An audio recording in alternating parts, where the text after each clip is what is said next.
जैसे कि आप सबको पता है कि 25 दिसंबर को लगभग 4:45 बजे पुलिस को सूचना प्राप्त हुई थी कि बरका चौकी क्षेत्र जो कि खैर थाने में पड़ता है, उसमें एक गांव के रोड पर एक लावारिस गाड़ी है और इस गाड़ी में 2 डेड बॉडी है। ये पब्लिक के एक व्यक्ति ने पुलिस को सूचना दी थी। पुलिस तत्काल मौके पर पहुंची थी, अभी मौके पर गया था, फील्ड यूनिट भी मौके पर आई थी।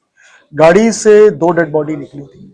गाड़ी की शिनाख्त पहले की गई और फिर जिसकी गाड़ी थी उससे जब पूछताछ की गई तो फिर इन 2 डेड बॉडीज की भी शिनाख्त हुई। इनके नाम, एक का नाम इसमें बॉबी था और दूसरे का नाम मोहित था। ये दोनों लड़के ताजपुर रसूलपुर गांव के रहने वाले थे जो कि लोधा थाना क्षेत्र में पड़ता है। इनके परिजनों से बातचीत की गई थी रात में और गाड़ी का जीपीएस रूट निकाला गया था। साथ ही साथ इस सब के सीडीआर भी निकाले गए थे और ताजपुर रसूलपुर से लेके जहां पे ये गाड़ी मिली है लावारिस अवस्था में, उस पूरे रास्ते के सीसीटीवी फुटेज देखे गए थे।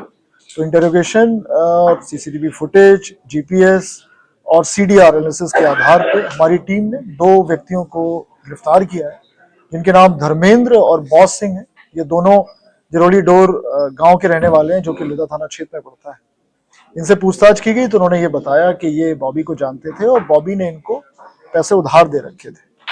धर्मेंद्र को लगभग 2.5 लाख रुपए उधार दे रखा था। बॉबी अपने पैसों की मांग करता था। इन्होंने लगभग 1.5 लाख रुपए चुका दिए थे उसको और ये अपनी एक गाड़ी बेच दी थी। अब ये नई गाड़ी लेना चाह रहे थे, एक सेकेंड हैंड गाड़ी थार लेना चाह रहे थे। तो इसको लेके इनके बीच में निर्णय हुआ तो बॉबी ने कहा कि तुमको एक गाड़ी हम ये गाजियाबाद नोएडा में खरीद के दे देंगे। तो इनका प्लानिंग थी, उस प्लानिंग के तहत 24 तारीख को एक गाड़ी रेंट पे ली गई। इस गाड़ी से इनको गाजियाबाद जाना था। तो 25 तारीख को फिर इन्होंने प्लान किया। धर्मेंद्र ने अपने दोस्त बॉस सिंह और हरीश से मिलकर, हरीश गोंडा थाना क्षेत्र का रहने वाला था, और ये इन्होंने फोन करके उसको बुलाया बॉबी को। बॉबी गाड़ी में आया, बॉबी के साथ उसका दोस्त मोहित भी था। जैसे ही गाड़ी के अंदर आई ये भी गाड़ी में बैठ गए और गाड़ी के अंदर ही इन्होंने दोनों लड़कों की हत्या कर दी। उसके बाद गाड़ी ले जाके इन्होंने एक खेत के रोड पर इन्होंने छोड़ दी और ये फरार हो गए। इनके पास से जो रक्त रंजित कपड़े हैं जिन्होंने पहन रखे थे वो बरामद किए गए हैं। मोटरसाइकिल जो घटना में प्रयुक्त हुई है वो बरामद की गई है। 24,000 रुपए कैश बरामद किया गया है। एक जो वांछित है हरीश की तलाश जारी है और प्रत्येक बिंदु की बहुत ही गहनता से विवेचना की जा रही है। अतिशीघ्र हम हरीश को भी गिरफ्तार करेंगे और अन्य कोई व्यक्ति भी अगर इसमें शामिल है तो उसकी भी गिरफ्तारी सुनिश्चित की जाएगी। सर, इनका कोई आपराधिक जांच भी है? फिलहाल जो हमने थाने का रिकॉर्ड खंगाला उसमें तो नहीं आया, लेकिन हम अन्य जनपदों से भी इसकी तलाश कर रहे हैं। हो सकता है किसी अन्य जनपद में इसका रिकॉर्ड।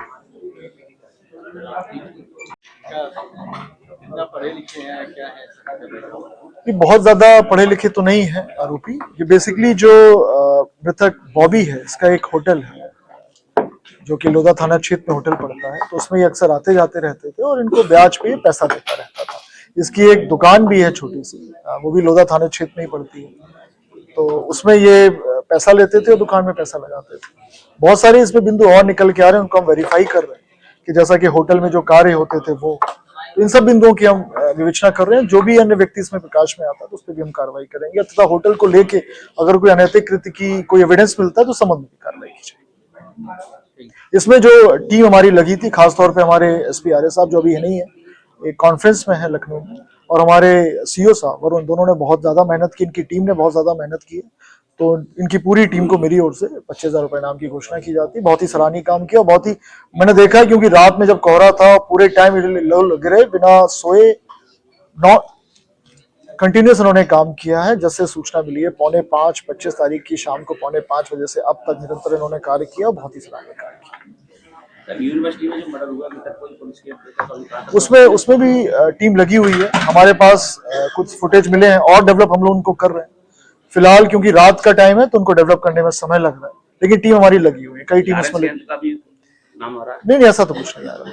ऐसा तो कुछ नहीं आ रहा। कुछ समाचार पत्रों में ये छपा है, लेकिन मुझे नहीं पता वो कहाँ से छपा है। हमारी उसमें तो नहीं है, रडार में ऐसा कोई नाम, कहीं कोई नाम। पूछताछ के लिए कुछ लोगों को हिरासत में ले रखा है। किस केस में? ये पूछताछ तो हम कर रहे हैं काफी। उसमें जो क्लूज हमको मिल रहे हैं सीडीआर के आधार पे, फुटेज के आधार पे, वो सब हम पूछताछ उनसे कर रहे हैं। प्रत्येक बिंदु की जांच कर रहे हैं क्योंकि इनकी पूरी फैमिली विश्वविद्यालय से जुड़ी हुई है और काफी लंबा इनका इतिहास रहा है। तो पूरा हम लोग देख रहे हैं कहाँ कहाँ कब कब इनका विवाद हुआ, किससे, तो सारे विवादों की हम लोग जांच कर रहे हैं। तो हो सकता है पूर्ण कोई विवाद रहा हो, उसको लेके ये घटना कारित की गई है, या इनका कोई व्यक्तिगत कार्य रहा हो, जैसे प्रॉपर्टी को लेके भी बातचीत आ रही है, तो हर बिंदु हम लोग हाल में भी कोई विवाद सामने आया है? फिलहाल तो नहीं, फिलहाल तो कोई विवाद नहीं आया अभी, कैंपस में लेटेस्ट का कोई नहीं। कैंपस में सुरक्षा को लेकर पुलिस ने कोई नीति तैयार की हो, किसी तरह का कोई कोऑर्डिनेशन हुआ हो एयरव्यू एडमिनिस्ट्रेशन के साथ? उनसे बात की गई है, उनको पूर्व में भी बताया गया है और दोबारा भी बताया गया है रिगार्डिंग सीसीटीवी कैमरे और रिगार्डिंग जो उनका डिप्लॉयमेंट है उसको लेकर। कैमरे भी तो काफी बंद है। हाँ, जो इन्वेस्टिगेशन टीम को जो जानकारी हुई उसके हिसाब से अधिकांश कैमरे बंद। कैमरे और लगाने की जरूरत है यूनिवर्सिटी में? फिलहाल जो कैमरे बंद हैं वो चालू हो जाए, उसके बाद ही इस पर कह सकते कोई सर्च का भी प्लान है सर पुलिस का? हैं। अब इन्वेस्टिगेशन की बात है, हम प्रेस कॉन्फ्रेंस में नहीं बता सकते, इन्वेस्टिगेशन की बात है तो बाद में आपको पता चल जाएगा जैसे कुछ होगा। ठीक।